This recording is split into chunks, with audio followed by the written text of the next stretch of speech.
तो भाई फाइगी चाचा से इतनी मिन्नतें करने के बाद आखिरकार उन्होंने हमारी सुनी ली और आखिर गिर ही दिया डेडेविल को हमारी झोली में। तो भाई सच में मजा आ गया यार इस एपिसोड में। I fucking love it.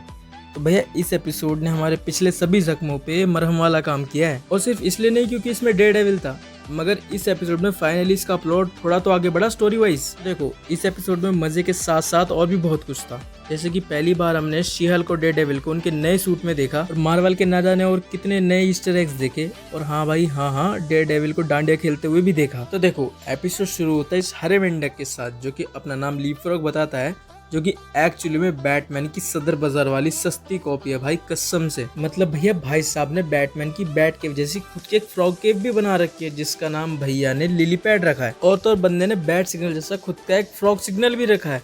तो भाई क्या घोचू आदमी है ये। पर एक्चुअल कॉमिक में लीपफ्रॉग ये नहीं, इसका बाप था जिसका नाम था विंसेंट पेटेलियो, जिसकी मेन पावर थी लॉन्ग जंप्स मारना, जो कि विलन था डेडेविल का, और इस साइकिक बनना चाहता था स्पाइडरमैन का।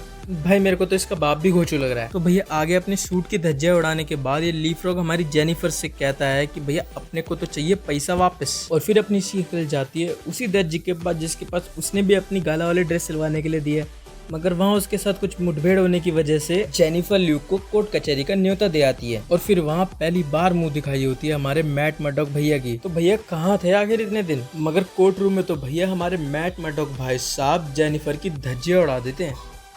कोर्ट रूम कह रहा हूँ भाई, कोर्ट रूम, बेडरूम नहीं। रुको जरा, सबर करो, बोला धक्का बुक्की नहीं करने का। तो भैया ये सीन मैट मर्डॉक के वही पुराने कोर्ट सीक्वेंस को फ्रेश कर देता है। अब आखिर भैया यही तो पहचाने संदेह कानून की, वही तेज धारी दिमाग और वही कोर्ट आर्गुमेंट्स, और हमें भी यही चाहिए था। खैर मैट मर्डॉक भैया तो अपने दो धारी तलवार वाले दिमाग से केस जीत जाते हैं, मगर ये जेनिफर कितनी उच्च कोटि की वकील है, चलो ये तो कम से कम पता चल गया। मतलब भाई केस लेने से पहले एक भी बार क्लाइंट का बैकग्राउंड चेक कर लेती हूँ, इस बंदे ने ये तक नहीं सोचा भाई क्या घूची वकील है ये। और फिर ऊपर से ये चाहते हैं कि लोग इसे शी-हल्क के लिए नहीं जेनिफर के लिए अप्रिशिएट करें, और फिर ये ऐसा काम करती है। हिपोक्रेसी की भी सीमा होती है।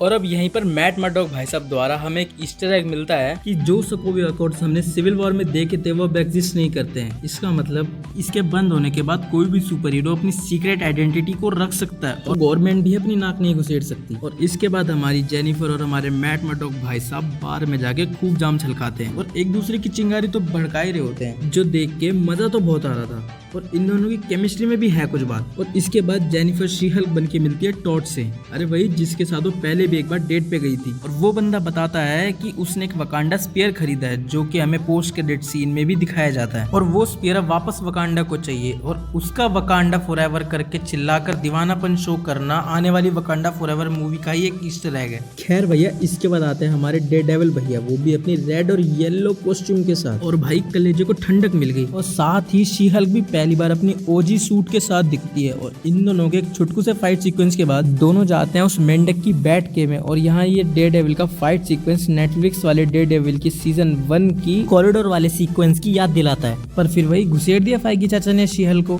मतलब शी-हल्क मजा दे नहीं रही है और डेडेविल को मजा देने नहीं दे रहे हैं, चाहते क्या हो। और दो बातें प्यार की करने के बाद दोनों जाके डांडिया खेलते हैं, क्योंकि वैसे भी हमारी जेनिफर तो डेडेविल भैया पे लट्टू हो ही चुकी थी, इनकी चिंगारियां ज्वाला का रूप ले ही चुकी थी, मगर कमबख्त PG-13। और फिर लास्ट में जाती है हमारी शी-हल्क मोहिनी बनकर वहाँ गाला में अपनी वही ड्रेस पहन के, और वहाँ वो अपनी स्पीच देने वाली होती है कि अचानक इंटेलिजेंसिया पूरी दुनिया को, जहाँ उसके मॉम डैड भी थे, सबके सामने उसके और जोश के उस MMS को लीक कर देती है भैया, भाई जो कि सच्ची में बहुत पर्सनल था, और ये होना नहीं चाहिए था यार। भाई साहब अगर गलती से वो जोश इसके हाथ पे चढ़ गया ना, चटनी बना देगी उसकी। खैर वहाँ हमारी शी-हल्क अपना कंट्रोल खो देती है, और जो उसका गुस्सा देख के भाई मजा आता है, क्योंकि भाई यही चाहिए अपने को, आखिर यही गुस्से वाले शी-हल्क तो चाहिए। और जब लोग उसे डर के भागने लगते हैं तभी उसे रियलाइज होता है जो उसे ब्रूस ने कहा था कि ध्यान रखना कि कभी कहीं लोग तुम्हें मॉन्स्टर की तरह ना ट्रीट करने लगे। तो भाई इसी के साथ एपिसोड का दी एंड। तो भाई मजा तो बहुत आया इस बार, तो तुम बताओ कि तुम्हें कैसा लगा ये एपिसोड, और अपनी थ्योरीज और थॉट मेरे साथ कमेंट में शेयर करना मत भूलना।